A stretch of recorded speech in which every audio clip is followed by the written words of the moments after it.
The Associate Education Minister on the platform this morning says kids should stay in school tomorrow, not take part in the Schools for Students for Climate Strike propaganda march, which is also against the government and for a certain interpretation of the Treaty of Waitangi and, of course, Palestine. And a few thousand kids will turn up with their pink and blue and green hair and their gender uncertainty, and they'll think they'll change the world, and the rest of us will laugh at them, of course. Meantime, of course, the silliness continues at an adult level as well. And Newsroom, the digital news agency Newsroom, continues to be part of this. In its latest expert opinion from the University of Auckland, and they published this with the University of Auckland's logo, I presume it's a commercial deal and Newsroom takes money for publishing and stuff. Professor Emeritus Ralph Cooney of the University of Auckland has written a piece entitled How to Avoid a Billion Climate Deaths. And it starts with the proposition that there's probably going to be, or scientists predict there are going to be, 1 billion or more climate deaths in the next century. And of course, there'll be more deaths than that because we've got, a population of I don't know how many billion. And of course, in the next century, a lot of those people are going to die. This is despite the fact, I might add, that deaths from natural disasters are dropping year on year all around the world. Quite remarkable, that. But he also argues, and the piece goes on to suggest that 250 species in New Zealand are in danger of extinction. But it does make a good point at the end. Let's try and use more renewable energy, which I quite like the idea of. But I thought, to be honest, it was a fear-mongering piece of kind of propaganda. But I thought, I can think that. I wonder if Ralph Cooney is prepared to argue his article and who I could get to debate it or to argue it with him. And I came up with a guy who's not a scientist but has been on the program a bit, Ian Wishart, who runs Investigate and has been writing about the climate change issue and particularly good stuff about the non-scientific way that NIWA keeps records in this country. And I thought, geez, it'd be neat if the two of them would come together on the program and have a debate. And what do you know? They both said yes, so they both join us now. Firstly, Professor Cooney, a very warm welcome to you. Thank you for coming on and welcome to the platform.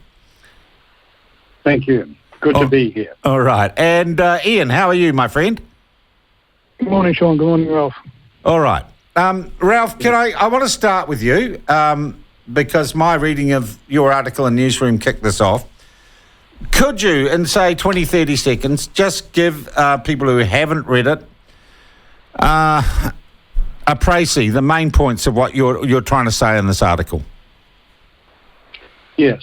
Well, there's been two studies by distinguished scientists which address the issue that every 1,000 tonne of carbon dioxide emissions released has been found in the past to generate one human death. Now that's an averaging sort of statement, but that's the core, if you like, of my initial interest in this area. All right. And you say, therefore, if we reduce our carbon emissions, we reduce deaths. Ian. Yes. Do you want to respond to that general thesis? Look, the idea that climate can kill is not a new one. It's been around ever since humanity set foot on this planet. But the extent and magnitude of that is to be looked at. There's a report in The Guardian last year on death tolls from climate, and it says that the leading related cause of mortality in the United States, outpacing deaths from hurricanes by a factor of 8 to 1, is heat stroke. So heat stroke is the leading cause of climate death, according to The Guardian. Now, you'll be excited to know that the heat stroke deaths in the United States are about 1,600 annually, and that's on a bad year. Normally it's around about 700, 800 heat stroke deaths. So it's a long way from that being the leading cause of climate death to a billion deaths. And this is the problem. The research that Professor Cooney is quoting from is effectively plucking figures out of the air that don't bear reality or bear any real resemblance to reality.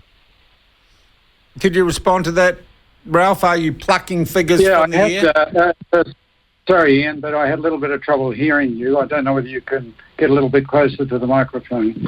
But I think you were I didn't hear some of it. So you were basically saying there are issues of climate damage, people dying around the world. I don't know what to say except that there are some very specific examples, extreme temperatures being one of them, where one would actually, without any statistical support, you would expect people, for example, in the equatorial belt of the planet, which is already very hot, of course. That's the hottest part of the planet. And also, it's the part of the planet that holds somewhere between 40% and 50% of humans on the planet. So whatever it is, 4 billion people are going to be very, very vulnerable to extreme temperatures because they're already in a zone where they're vulnerable, and now the possibility is over the next 100 years, almost for certain, that temperature range is going to increase. So I'm not sure I'm answering your question. I apologise, Ian, but that's a reality, and that's the statistics of it. It wouldn't matter really if there was a 1,000-ton rule, but just that situation that we've already got a great fraction of the human race already existing in a zone of the planet which makes them vulnerable, and any temperature increase will make them more vulnerable. It's even possible if we had, say, a 3-degree rise that they're talking about, it's possible that a great slab of the equatorial region of the planet may even become uninhabitable. The human body is struggles to survive beyond about 45 degrees. Okay, Ralph, I just want I want to go back to Ian here. You're saying there's a high probability that large equatorial regions country become uninhabitable to man. I'd note that some areas are already uninhabitable. You got stuck in the middle of the Sahara or some deserts in Australia, the Simpson Desert, say you're not going to last very long. Ian, your response to that? I just clarify? We are talking about a zone that has 40 to 50% of the human race.